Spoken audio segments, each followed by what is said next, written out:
سوال یہ ہے، جب ہم قبرستان میں اپنے پیاروں کی قبروں پہ جاتے ہیں، ان کے صالح ثواب کے لیے قرآن پاک کی تلاوت کرتے ہیں، پانی ڈالتے ہیں، پھول ڈالتے ہیں یا گھاس وغیرہ ڈالتے ہیں، پھر ان کے لیے دعا کرتے ہیں، اور دوسری بات، کیا انہیں پتہ لگ جاتا ہے کہ ہماری قبر پہ ہمارا کون سا پیارا آیا ہوا ہے؟ جو کام انہوں نے ذکر کیے ہیں قبرستان جا کے کرتے ہیں، ان میں سے پھول ڈالنا، گھاس قبر کے اوپر ڈالنا یا وہاں فاتحہ کرنا، یہ تو بہت اچھے کام ہیں، فائدہ مند کام ہیں۔ احادیث طیبہ سے ان کا ثبوت موجود ہے، قرآن پاک پڑھنے کا بھی، فاتحہ کرنے کا بھی، بزرگوں نے بھی اس کا حکم ارشاد فرمایا ہے۔ اور اسی طرح پھول ڈالنا تو یہ بھی نبی کریم صلی اللہ علیہ وسلم کی حدیث پاک سے ثابت ہے کہ آپ علیہ السلام نے بھی ایک تر شاخ جو ہے وہ 2 قبروں پر گاڑی تھی کہ جب تک یہ خشک نہیں ہوں گی اس وقت تک ان کے عذاب کے اندر تخفیف ہوتی رہے گی۔ تو قبر کے اوپر پھول ڈالنا اور اسی طریقے سے گھاس وغیرہ اگر ڈالی ہے تو اس میں کوئی حرج نہیں ہے، فائدہ مند ہے، جب تک یہ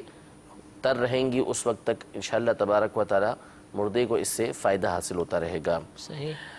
البتہ پانی ڈالنا قبر پر، جو ہمارے یہاں عام طور پہ اس کا رواج ہے کہ جب بھی اپنے کسی عزیز کی قبر پہ جاتے ہیں تو بچے وہاں پر گھوم رہے ہوتے ہیں اور وہ بالٹیاں پانی کے لے آتے ہیں، یا ویسے ہی کوئی پانی بھر کے قبر پر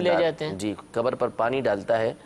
تو اس کی اجازت نہیں ہے۔ اچھا، پانی نہیں ڈال سکتے، صرف اس وقت ڈال سکتے ہیں جبکہ آپ پہلی دفعہ قبر جب بنی، جب دفنایا گیا مردے کو، اس وقت قبر بناتے ہوئے مٹی کو سمیٹنے کے لیے یا اس کو تر کرنے کے لیے قبر کو، اس وقت جو پانی ڈالا جاتا ہے وہ ٹھیک ہے، وہ پانی ڈال دیا، اس کے بعد پانی ڈالنے کی اجازت نہیں ہے، سوائے اس صورت میں کہ مٹی بکھر گئی تو اس کو سمیٹنے کے لیے اگر کسی نے اس پہ پانی ڈال دیا تو ٹھیک ہے، جم جائے اس لیے پانی ڈال دیا تو ٹھیک ہے، لیکن اس کی اجازت نہیں ہے۔ جو ہمارے یہاں رواج ہے کہ جب آتے ہیں ایک ڈول پانی کا ڈال دیا اور اس کو باعث برکت سمجھتے ہیں، تو یہ باعث برکت نہیں، یہ غلط ہے، کیونکہ یہ اسراف ہے۔ پکی رہے گی، پانی ڈالیں گے تو ایسا اس سے کچھ نہیں ہوتا۔ اصل میں تصور یہ ہوتا ہے کہ شاید ٹھنڈک مردے تک پہنچتی ہے، ایسا نہیں ہے کہ مردے تک اس کی ٹھنڈک پہنچتی ہو، لہذا یہ فضول ہے۔ اس طریقے سے قبر کے اوپر پانی ڈال دینا یہ اسراف میں شمار کیا گیا ہے، تو اس کی اجازت نہیں ہے، لہذا پانی وہاں پر نہ ڈالیں۔ باقی اس کے علاوہ پھول ڈالتے ہیں، گھاس ڈالتے ہیں یا سبزی اس پر لگاتے ہیں تو اس کے ڈالنے میں کوئی حرج نہیں ہے۔ باقی رہا مردے کا پہچاننا،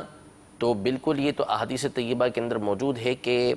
جب کوئی عزیز کی قبر پر جاتا ہے تو مردہ اس کو پہچانتا بھی ہے اور اس سے انسیت حاصل کرتا ہے، مانوس ہوتا ہے اس سے، تو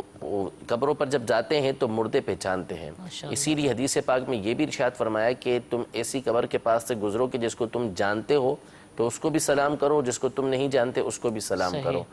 تو بہرحال قبروں پر جانے میں مردے جو ہوتے ہیں وہ اپنے عزیز و اقربا کو پہچانتے ہیں اور ان کی آمد سے خوش بھی ہوتے ہیں۔ اس کی مفصل معلومات، تفصیلی معلومات اگر چاہتے ہیں تو علامہ جلال الدین سیوطی شافعی رحمۃ اللہ تعالی علیہ کی کتاب ہے شرح الصدور کے نام سے، اور اسی طرح امیر علیہ سنت کا ایک مختصر رسالہ ہے قبر والوں کی 25 حکایتیں، ان دونوں کا مطالعہ فرما لیں، اس میں اس طرح کے واقعات موجود ہیں کہ قبر والے کس طریقے سے مردوں کو پہچانتے ہیں۔